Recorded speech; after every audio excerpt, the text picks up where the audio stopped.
Good evening, everyone. I hope everyone is doing good. Thank you for showing your interest to join the session. My name is Swati Turani, and I am a trainer in Numerical Analytics Instruments Private Limited. Due to COVID-19, I hope all the students have started taking online classes. So we thought to connect with you all through this webinar and help you in every possible way. So for today's session, I am going to give a brief overview of TI Inspire CX2. This session will include introductory activities, and maybe at the end, we can have hands-on session as well. Let me first brief you about the company. Texas Instruments have become an active member around the world, which helps students to inspire in STEM technology. StatWorks and Numerical Analytics Instruments are the authorized sole distributors for the Texas Instruments handheld technology for mathematics, science, engineering, and many other financial courses as well. So, wherever you buy the calculators from, it all goes from Numerical Analytics, as we are the sole distributors pan-India. Up next is the GDC acceptance.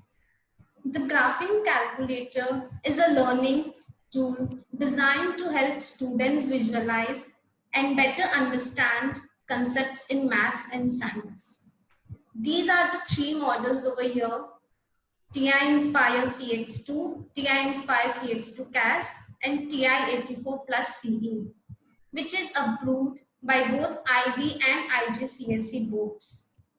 The calculator TI Inspire CX2 and CAS have been launched last year. These are the latest versions of Inspire family. The boards have also approved this time the CAS calculators, as we have an option in CAS calculators to disable its function, as you can see in the screenshot here. The CAS is also approved. Up next is the right calculator for the examination. Many high-stake examinations require or recommend a graphing calculator. So apart from IB and IGCSE boards, GDCs are also allowed in various other examinations such as SAT, AP, PSAT, ACT, etc. You can also use the Inspire in universities for different kind of courses like engineering, computer programming, financial programming, and many other diploma programs as well. TI Inspire software. So where do I find this software? This software can be found from TI website, that is www.education.ti.com.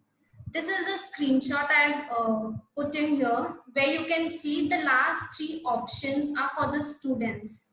So you just need to download the version of it, and you can inbuilt and you can insert the license key which have been provided to you while you buy the calculators.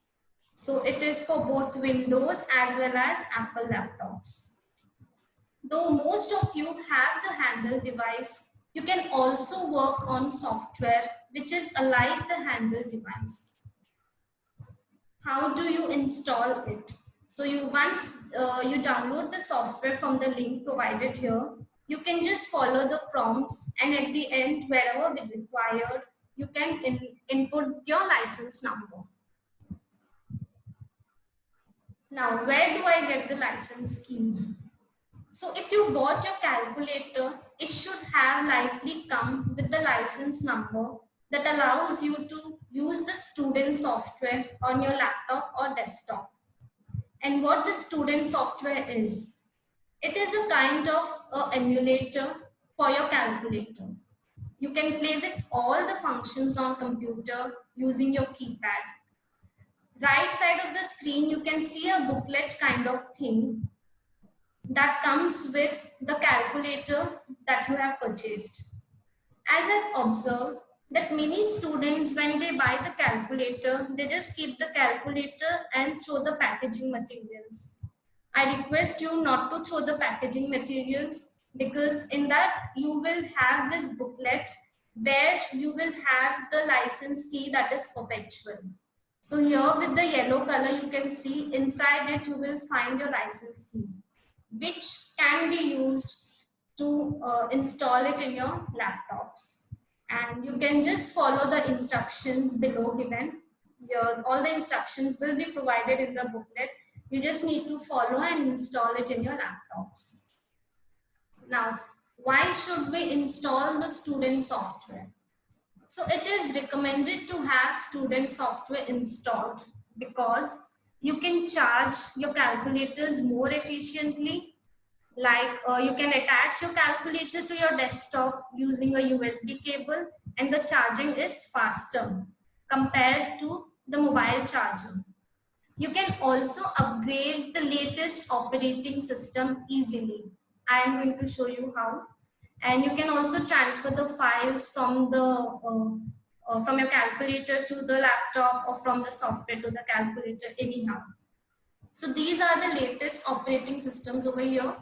The older version is TI Nspire CX, whose operating system is 4.5. And we have launched the new Nspire family, that is CX2. The operating system is 5.1. So this is the screenshot. Let me just show you on the software where you can understand more clearly. So this is the software or the emulator I was talking about. So you can connect your calculator to the laptop, and once you connect your calculator, you will see the calculator name under this, if you have connected it. So once you have connected, you can go under Tools bar option, and you can see that Install OS will automatically get highlighted.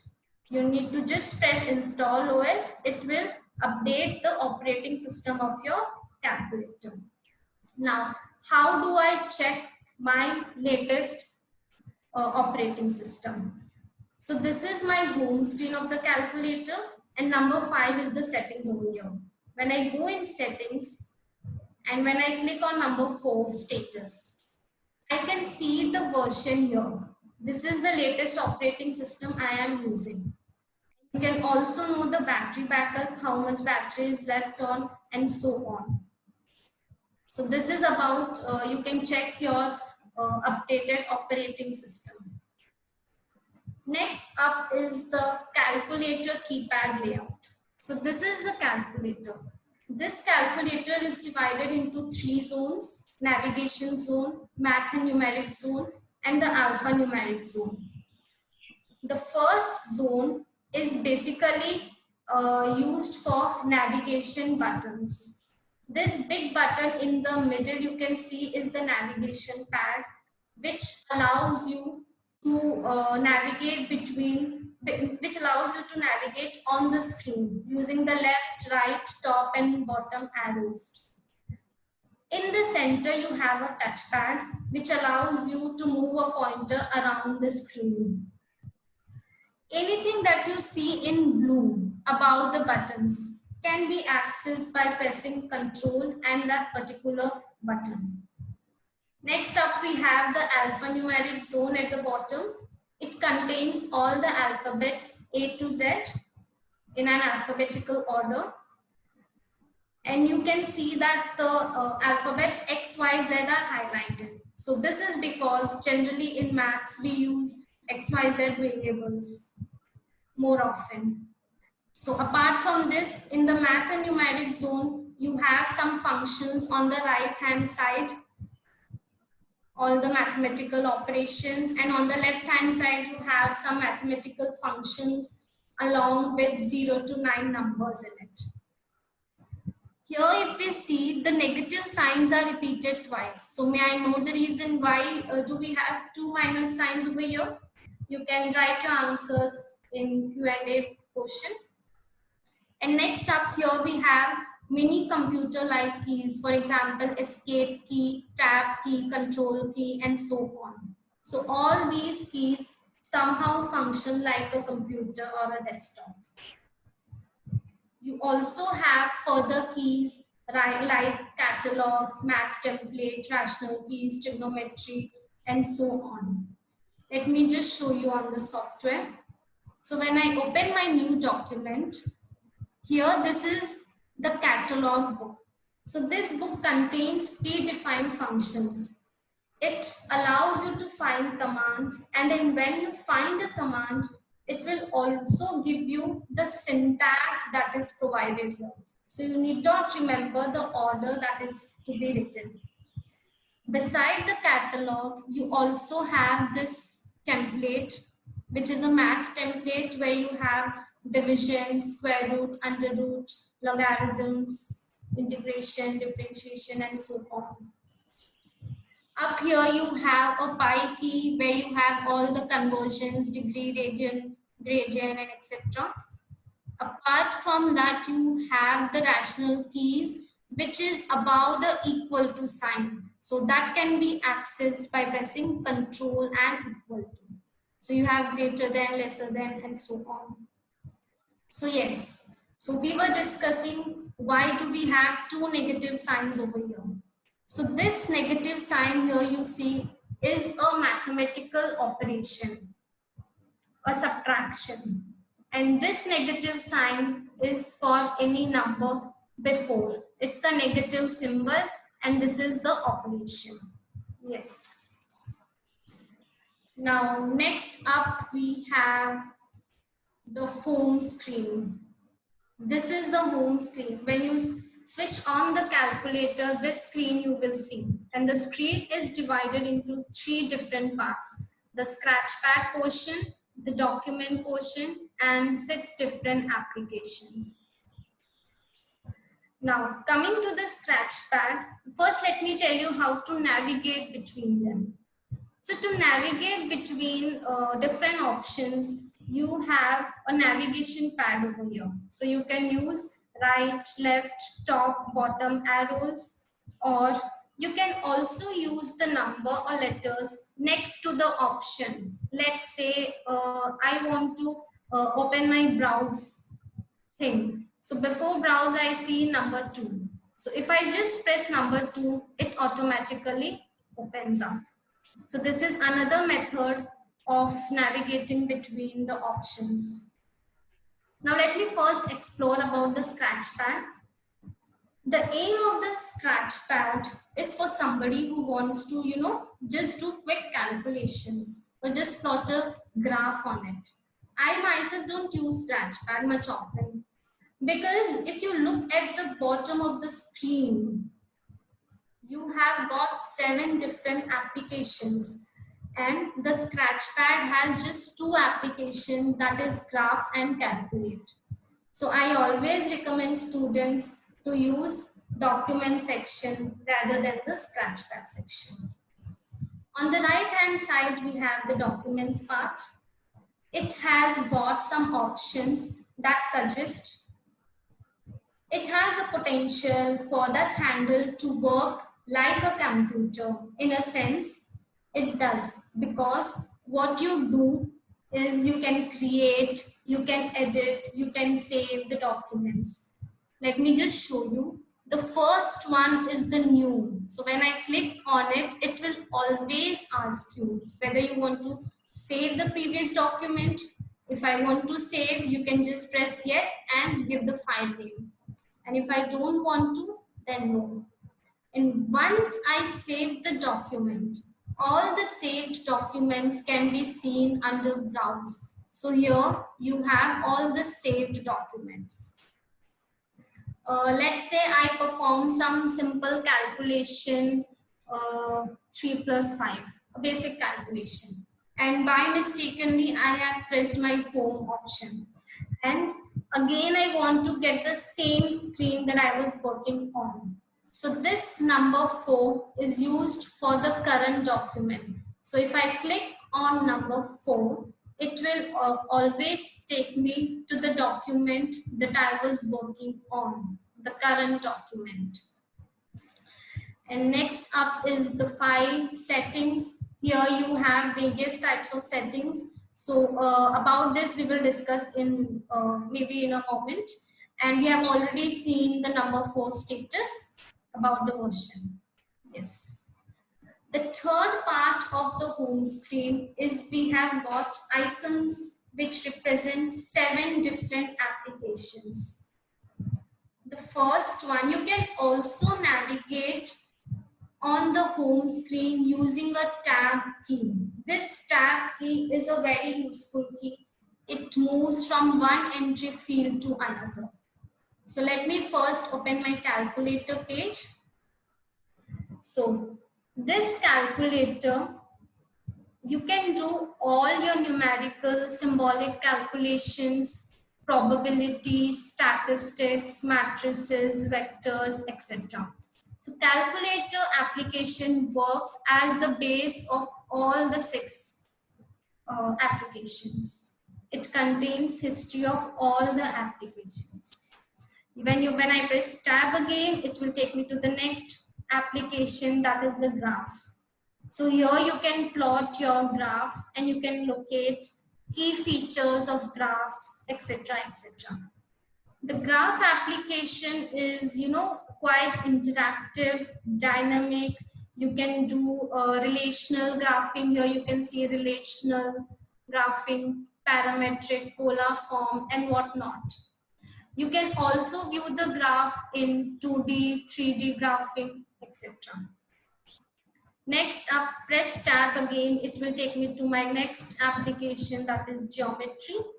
It allows you to perform dynamic geometry, draw graphs, calculate area, find the perpendicular bisectors, and etc. Next up is the list and spreadsheet. So it's got Excel-like spreadsheet capabilities.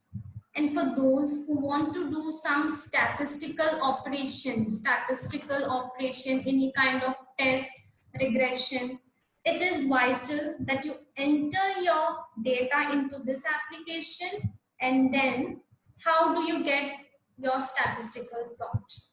Well, when I press tab again, it gives me the next application, that is data and statistics. So whatever data you input in here, list and spreadsheet, all the plots, be it histogram, bar chart, pie chart, all the graphs can be seen here. Next tab again, next up is the notes application, where you can write text, but it's more powerful than that because we can embed in notes applications as well. These objects are called math box. So when I insert the math box, it is used to perform calculations. So all the calculation you do on your calculator page can also be done on the notes page. So maybe this we can discuss at the end of the webinar. And when I press tab again, the last application is the Vernier Data Quest.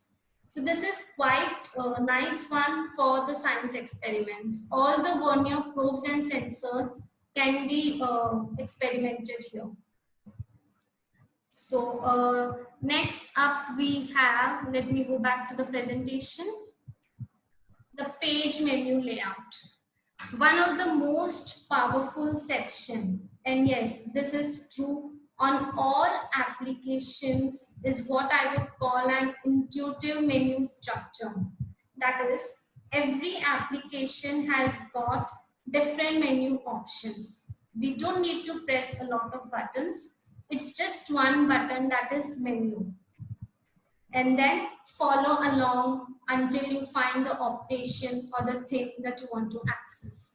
So every application you can see has its own menu structure, and you need not find any separate keys apart. You need to just go on menu and browse the menu option for any kind of information you require.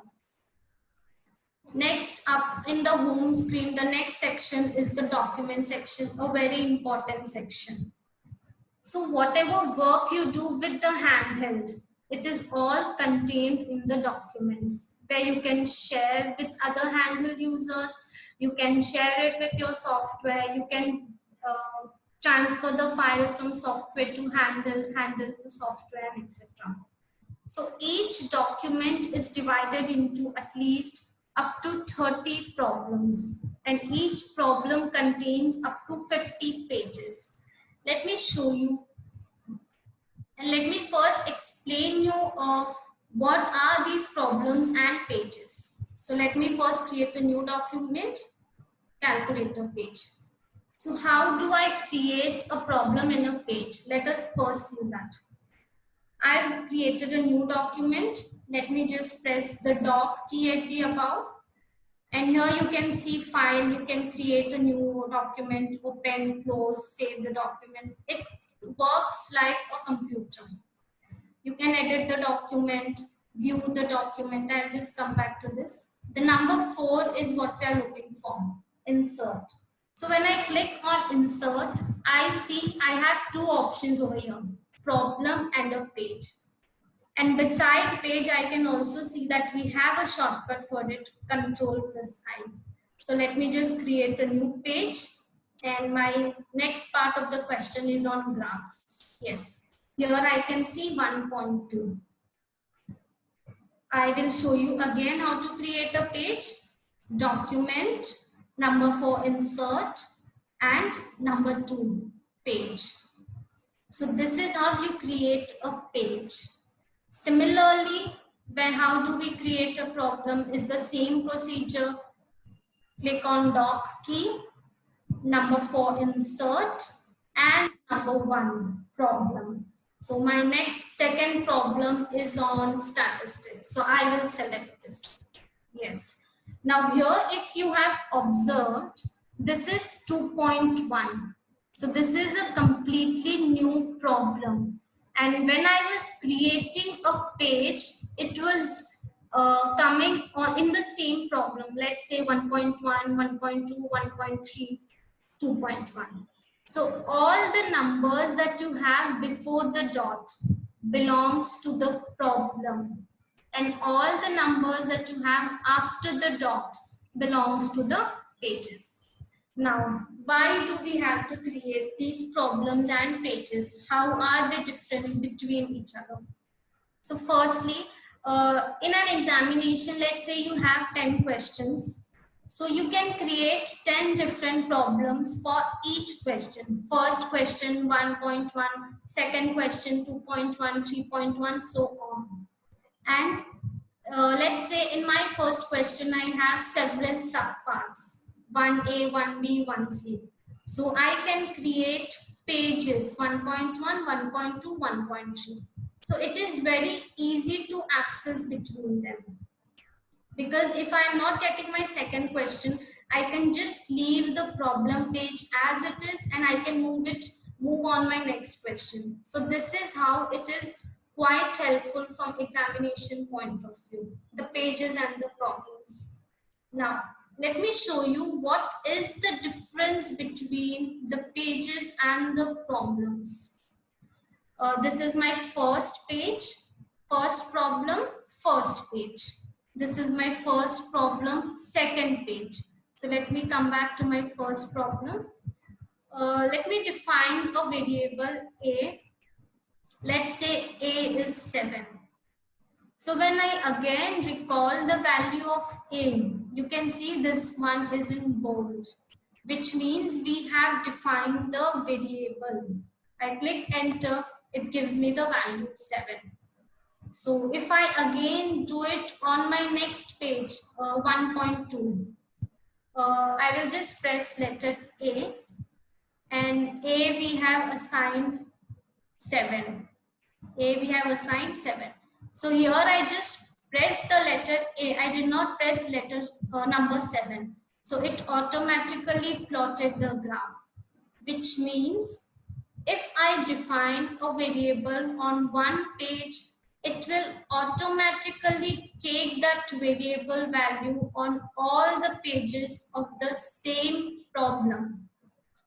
So let me repeat it again. all these pages are interconnected to each other, 1.1, 1.2, 1.3. Let me create one new page in my second problem,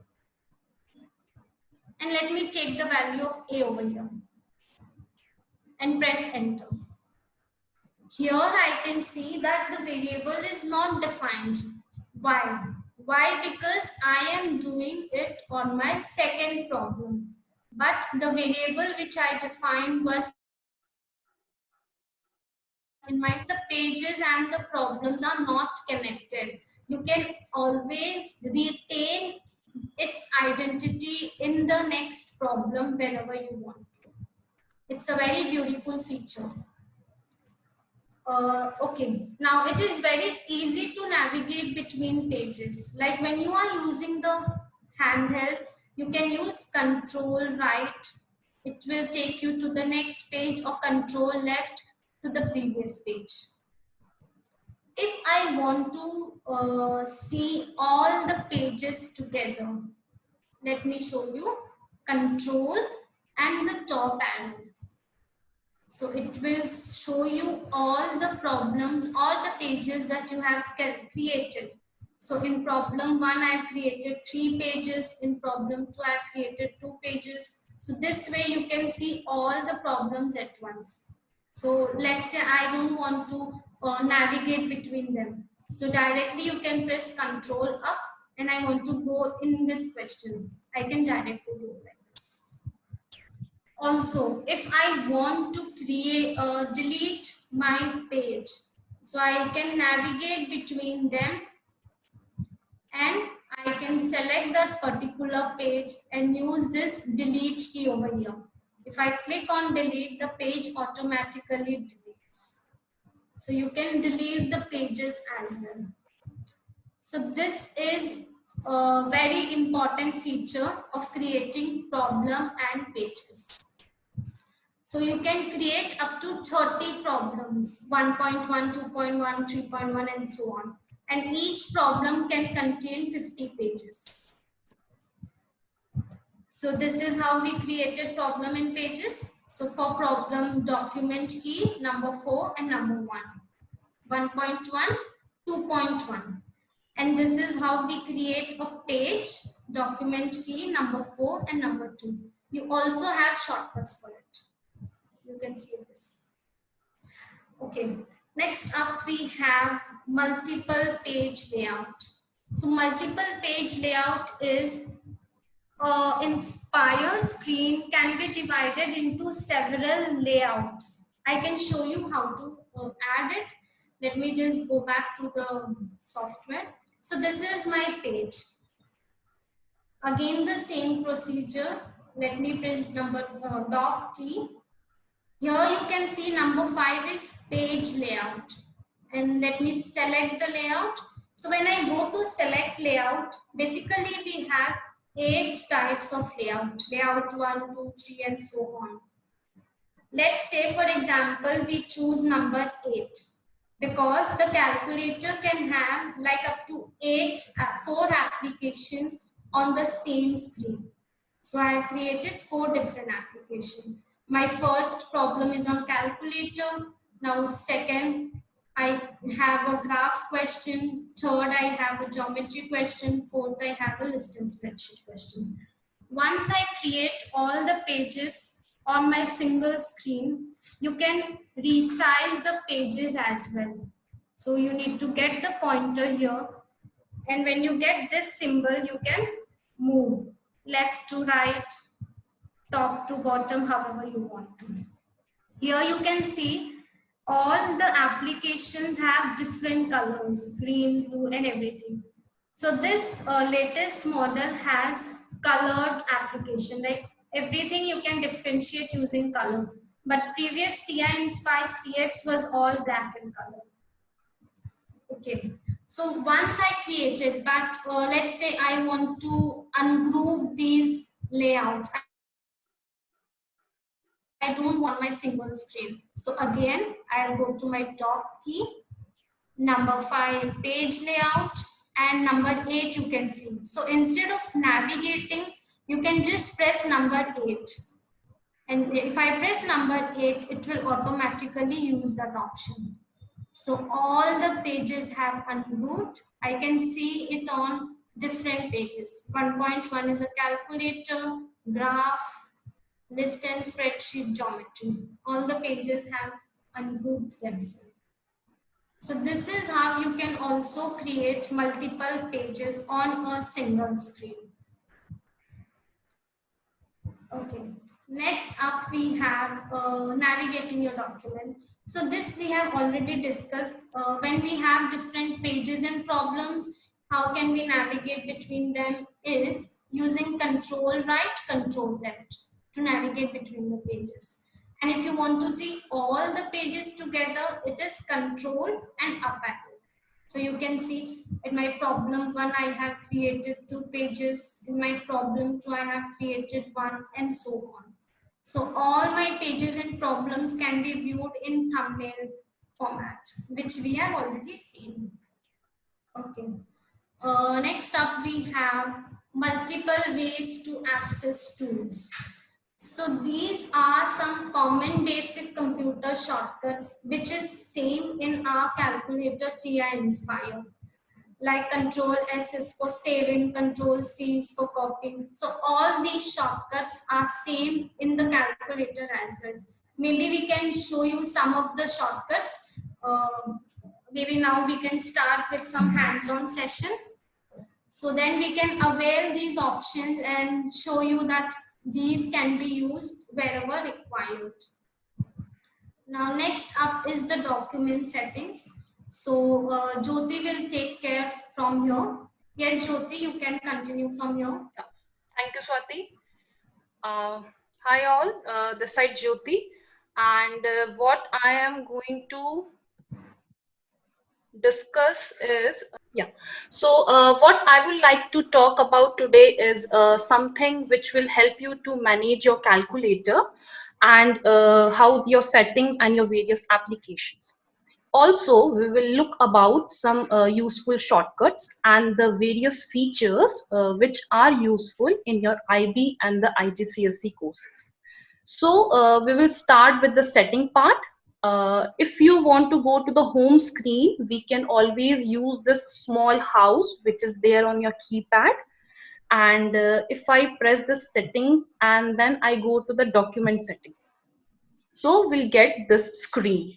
Now we will quickly look the different options here and explain what they mean so that you can make an informed choice as you want me best.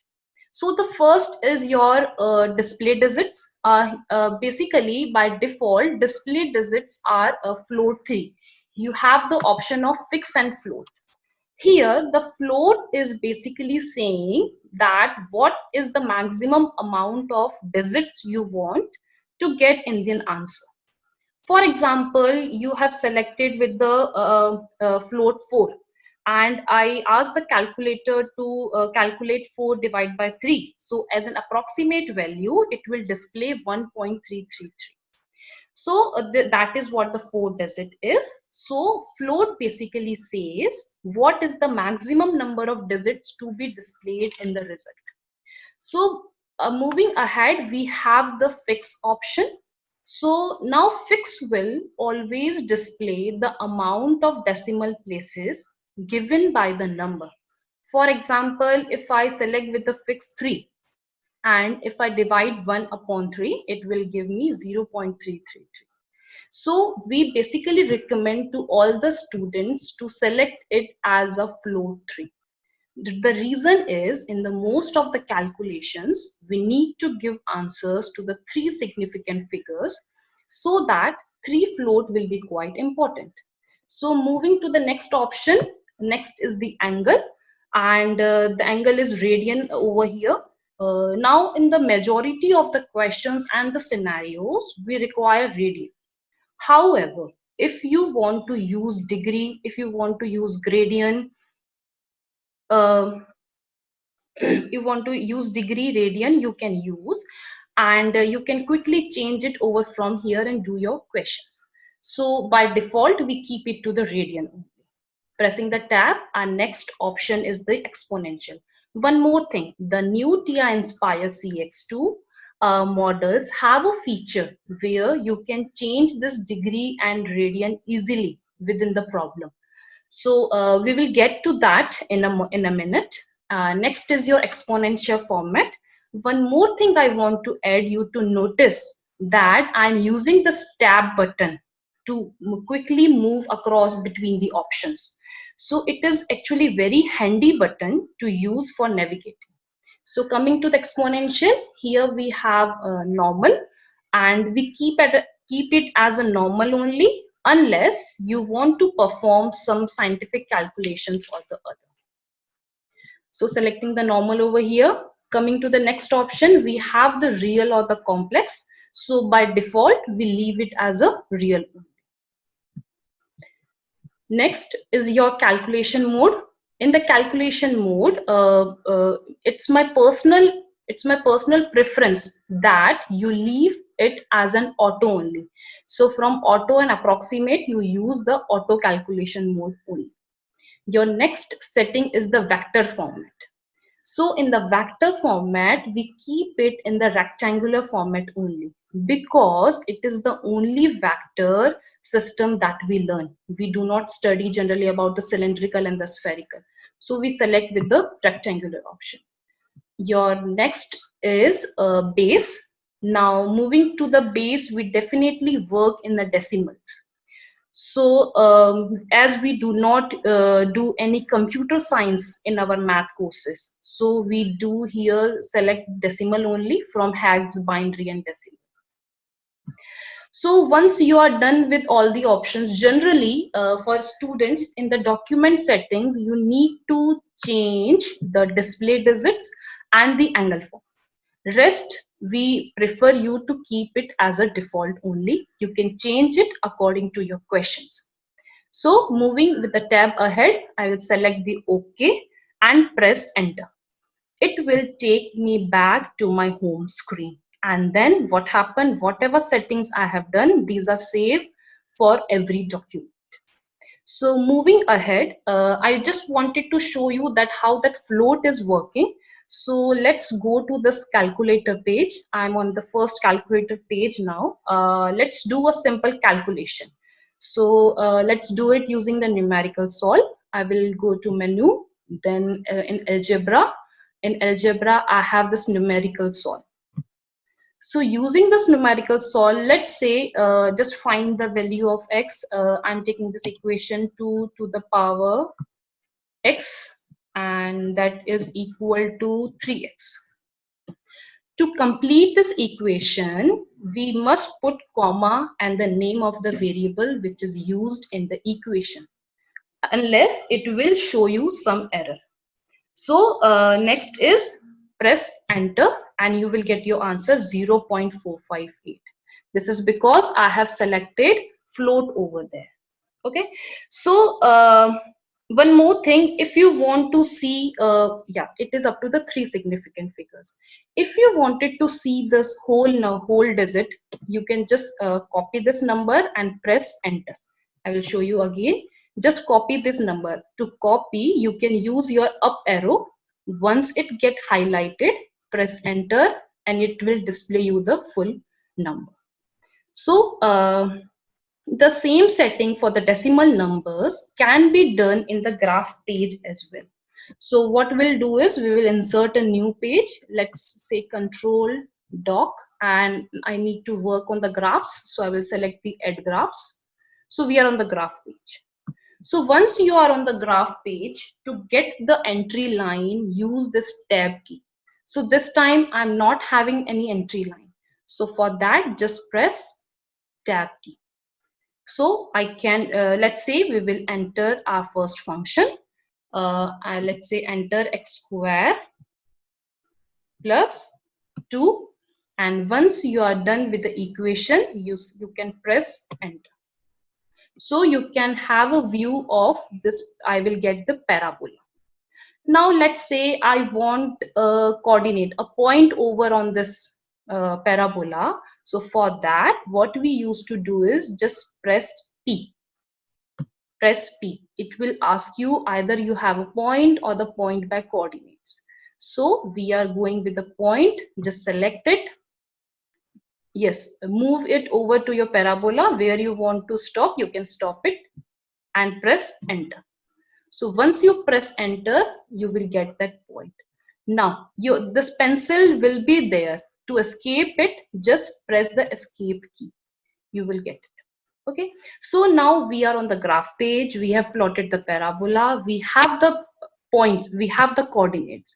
Now I just wanted to change this value. One method is you can go to the menu, you can go to the settings, and then you can change the values over here. But I will show you some shortcut over here. The shortcut is just select the coordinate and press right click. Press right click. Though if you are working on the software, then the right click is easy. But while working on the calculator, the right click is control menu. I repeat here again, while working on the calculator, your control plus menu button work as a right click. So when I do the right click over here, just select the attributes. So in the first option only, you can say how many digits does it want. You see, as I'm scrolling left and right, the values are getting changed accordingly. Okay, since I'm changing only with the x coordinate, I'm not working on the y coordinate right now, so it's changing the x coordinate. So this is how you can work with the decimal numbers in a calculator and in the graph page. Now if you want in this graph page, I wanted to show you some attractive features as well. The one thing is, once you are on the graph page, you can have this grid lines as well. If you want the dot lines, you want this grids, or you want nothing in that. So what the option is, just go to menu, press settings, and from here, this grid, you can change it. So you have the option no grid, dot grid, or line grid. I have selected with the line grid, which give me the graph pages visualization. So there we have. Second thing is, whenever you place your cursor anywhere in the quadrant, and you can move your axes as you want. So you can place, if you, while doing some questions, you want your axis to be in this manner, you can drag and drop it. So this is quite handy. Even the function shown over here, you can drag and put it anywhere on the screen. It's not necessary that you keep it with the graph only. So I'm dragging it and keeping it over here. Next, what I wanted to show you is you can even change this values, x minima, y minima, x maxima. One method is, though in menu you do have each and every option, but I wanted to show you some shortcuts as well. So one method is, go to the menu, you have windows and then window setting. One method is menu, go to the window, fourth option, and then the window setting.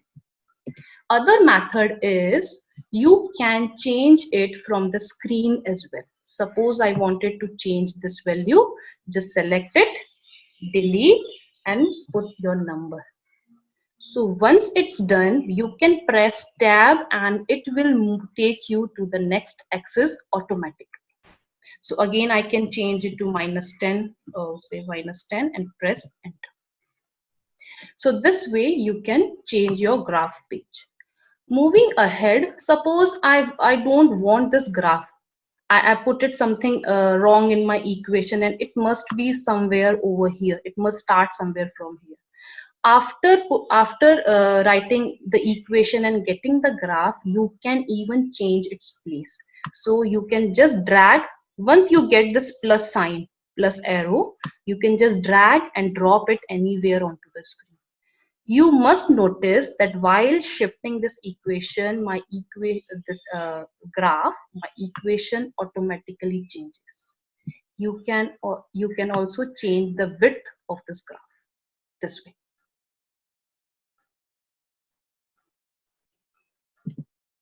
I hope this is helpful to you all. Next, while working on the graphs, many times you want to get the table of the function you have defined. So the shortcut method to get the table is press Ctrl T. I repeat again, while working on the graph page, if you want to get the table of the function, then you need to press Ctrl T. So it will show you all the values, either positive or either negative. All the values are displayed over here. Now, once it's done, you can also remove it, and for that, again press Ctrl T. So to bring the table, you press Ctrl T, and to move it out, you again press the Ctrl T. So this is about the graph page. Moving ahead with the next feature, I was discussing in the graph page or in the calculator page is the angle, that is the degree and the radian. So this degree and the radian is very good feature in the TI Nspire calculators. This is actually the new feature and the quick way to change the angle between degree and radian. So if you do not have a new CX2, you have CX instead, then you can change from the setting option. But if you all are having this TI Nspire CX2, then you just need to select from the top. Radian is shown over here. If you just press it over here, it will change automatically. So the good thing is, while working on the question, you can change with the degree or with the radian. Okay, let me show you one example, and you are good to go with these changes. Suppose I'm working on the calculator page and I'm doing some trigonometric functions. So we'll press trig key, and let's say I'm calculating the sine inverse. So for the sine inverse, I will write the value 0. Let's say 236. Once it's done, press enter. So it will display you the answer which is in the radian. So one way to get your answers in the degree is you can change it over here, and again you can copy, paste and calculate the answer. I will show you different methods as well to get your answers in the degree and in the radian. One more method is just when your answer is in the radian, that's copy. Now I will show you some shortcut as well. One shortcut was you just use the up arrow and place the enter key. It will copy your number.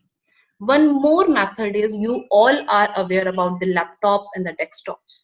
So we use over there Control C, Control V. Same functions are used in the TI Nspire handhelds as well.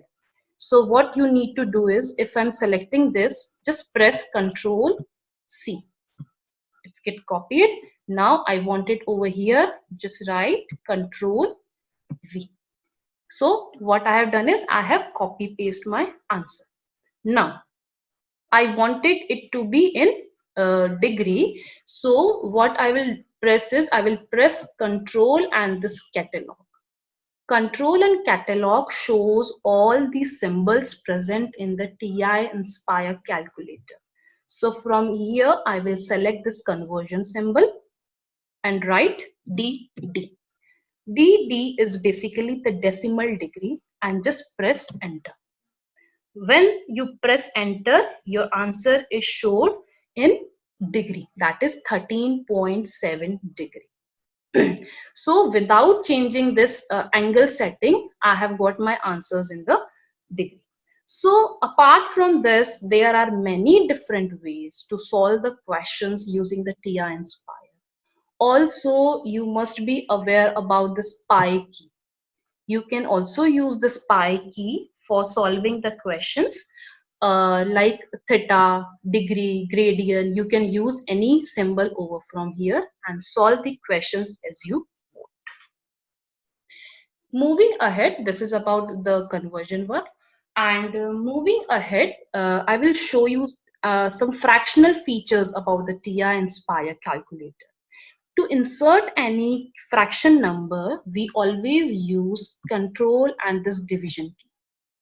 This control and division key brings me a fractional number. Let's say I place any number 4, then 3, And let's suppose I want to plus one more fraction number. Control, divide, 1, divide by 2, enter. So what you will see that my answer is always will be there in the fraction.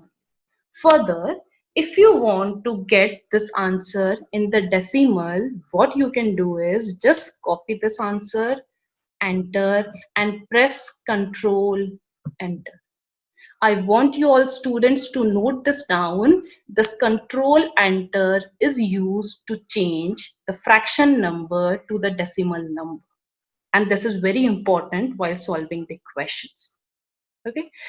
Also, many times in some questions while doing, you get the answers in the decimals, right?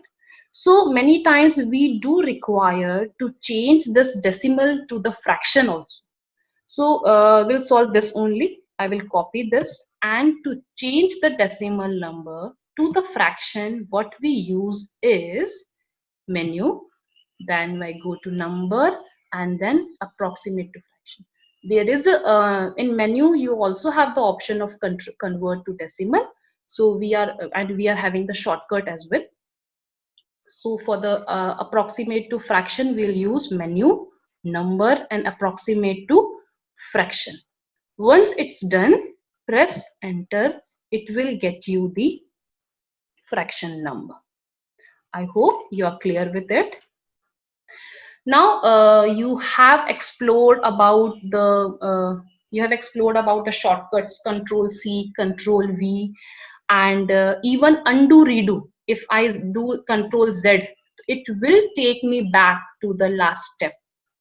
Okay, so the Control X, Control V, Control Y, Control C, all these options as you are using in the laptops are similar in the TI Nspire CX2 also. Even if I wanted to save this file, I will use Control S,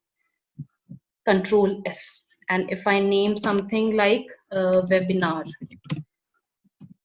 class, and if I save it, it will get saved in my document. I will show you. If I go over there and browse, then you can see this is the webinar class. So whenever you will open it, it will take you to the same page where you left it. So this is how you can use your shortcuts in the handhelds as well. Okay, next I also wanted to show you some conversions. I have seen many students often struggle while converting the units. So let's see how it is used in the TI Nspire. Let's say we write any number, let's say I write 60 over here. And to convert, we'll use this catalog button. So we have many different options in this catalog of a button. And the important thing in this is these options are available in the examination mode also. Okay, so we'll go with the 3: conversion, then conversion assistance. And from here you have length, area, velocity, temperatures. Let's suppose I wanted to change with the velocity I wanted to change it from kilometer per hour, let's say, tab to meter per second, and okay. So what this is showing is I have number 60. I wanted to change from kilometer per hour to meter per second and press enter. So in this way, you have many different options to convert. So in the same way you can convert for the length, in the same way you can convert for the area, any questions you are dealing with.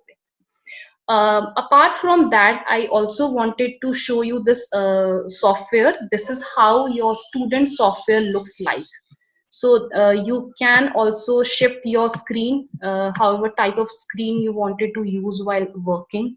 You can even install your OS over here. Once you connect your calculator with the software, it will get activate and you can use it later on. One also important thing I want to show you is insert. So if I am working on, let's say, a new graph page, I'm on the graph page right now, and insert, and you can insert any image. Let's say I will take this fence. So what I wanted to show you is by using the software, you can do many more options. So you can insert your images and do any questions as you want to. Okay, so over from here also you can do you can have whatever the options are there in the menu button, and what all pages have you opened, how your calculator is. Even you can use this document part. So that file sharing that was discussed in the earlier present slides is that whatever files are there in the, your desktop or laptop, you can share it using the in the calculators, and even from calculators to your um, desktops. So going back to our presentation, I'll take you back to my presentation. Yes, so we have discussed about the document setting. So next is the Press2 test. What's there in the Press2 test is something you need your calculator to set up while giving your exams. So probably to get more instructions from your teachers, and while preparing for the Press2 test, you need to uncheck some options. Also, you can change with this degree radian. And while in the Press2 test, you will always have one blinking light, which will enable your teachers to have a view of that your device is in the Press2 test. So we are nearly towards the end of the session, and I want you all to put the questions in the chat box. Basically, this webinar is the brief description, introduction, and how to use the TI Nspire CX2 efficiently. If you want any particular topic to be discussed, you can contact us, or you can mail us in this mail ID, student support, and we will come back with the next webinar soon. Hopefully you all have learned and something and have enjoyed. Now I will hand it over to the Revati. Please, Revati, continue. Yeah, thank you, Jyoti and Swati, for the informative session. On behalf of Numerical Analytics, I would like to thank all the participants for joining today's webinar. I would like to highlight few services that we provide for the schools and students. The first thing is three training for the schools in a year.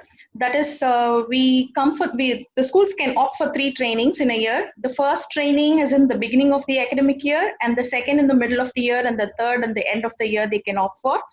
And the second point is we offer 3 years of warranty for the GDCs purchased only in India. So it could be either via online or by the schools, or if the students are buying in any retail shop, yes, the student can directly contact Numerical Analytics for any service. And third point is we also give the warranty envelope covers to this school. So if the school are buying calculator directly from us, the students can give the any service. If you require in the calculators, you can give it to the schools, and we will pick it up from the school directly, and we will deliver the repaired calculators within 7 working days. And the fourth point is we're planning to conduct a students webinar every month. So henceforth, we will keep you posted about the webinar details. So students who are interested can register for the webinar and can join every month.